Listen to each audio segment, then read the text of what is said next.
আজ 2026 সালের 15 মার্চ আমরা চলেছি ঝাড়খণ্ড রাজ্যের উচ্চতম পর্বতশৃঙ্গ পরেশনাথ পাহাড় ট্রেকিংয়ে। যাওয়ার পথে এই মন্দিরগুলো দেখলাম এবং জৈনদের সমাধিস্থলও দেখলাম।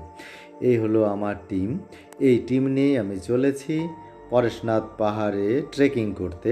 পরেশনাথ পাহাড়ের মোট উচ্চতা 4448 ফুট। এই যে যাওয়ার পথের এই রাস্তা দিয়ে আমাদের যেতে হবে। ট্রেকিংয়ের শুরুর দিকে এই পথটি বেশ সুন্দর এবং এর চড়াইটাও খুব বেশি নয়, মাত্র 15 থেকে 18 ডিগ্রি কোণ এবং ছায়া সুশীতল। প্রচুর গাছপালা রয়েছে এখানে, শাল, সেগুন, মেহগনি, এছাড়াও অনেক নাম না জানা গাছ যেগুলোর আমি নাম জানি না। এই আমার টিম নিয়ে আমি চলেছি উপরের দিকে। আজ 15 মার্চ 2026 সাল। আমরা এখন পরেশনাথ পাহাড়ে উঠছি পরেশনাথ মন্দির দর্শনে। এই পরেশনাথ মন্দির হিন্দু এবং জৈন ধর্মের লোকদের কাছে খুবই পবিত্র, কারণ এখানে 24 জন তীর্থঙ্করের মধ্যে 20 জন তীর্থঙ্করই এই পাহাড়ে তাদের পা রেখেছিলেন। পরেশনাথ পাহাড়ে ট্রেকিংকালে ক্ষণিকের জন্য বিশ্রাম নিচ্ছি আমরা। পরেশনাথ পর্বতে ট্রেকিংকালে এই মন্দিরগুলো পথের পাশে আমরা পেয়েছিলাম। এই মন্দিরগুলোর গঠনশৈলী অনিন্দ সুন্দর এবং দেখুন সাদা মার্বেলের কারুকার্য কত সুন্দর। এগুলো সবই জৈন ধর্মাবলম্বীদের জন্য তৈরি। এই মন্দিরগুলোর ভেতরে জৈন তীর্থঙ্করদের পদচিহ্ন রয়েছে এবং কোনো কোনো মন্দিরের অভ্যন্তরে অর্থাৎ গর্ভগৃহে জৈন তীর্থঙ্করদের কিছু মূর্তিও রয়েছে। এগুলো সব সাদা মার্বেলের তৈরি। এই মন্দিরের গঠনশৈলী অনেকটা উড়িষ্যি শিল্পরীতির এবং খুব সুন্দর। কোনো কোনো মন্দির এই যে সোনালি রঙের রঞ্জিত করা হয়েছে, আর এর শান্ত পরিবেশ আমাকে মুগ্ধ করে দিয়েছিল।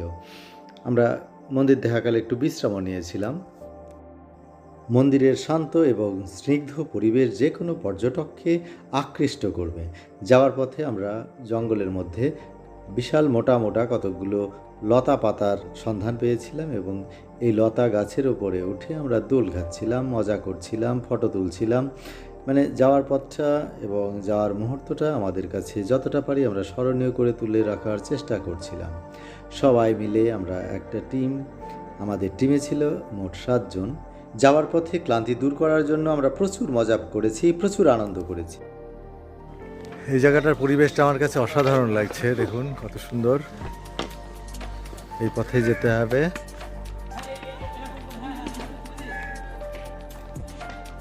এরা কি করছে?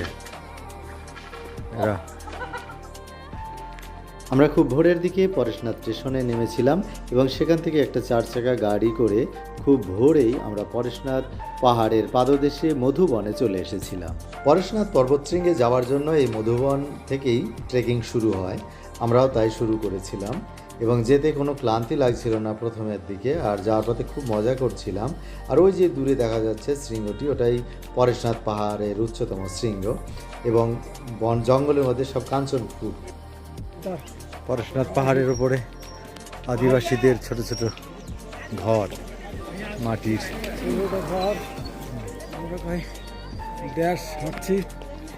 খুব কষ্ট, সাংঘাতিক খারাপ পথ, বেশ কষ্টই হচ্ছে। ট্রেকিংয়ে অক্ষম ব্যক্তিরা এই ডুলি করেও যেতে পারে।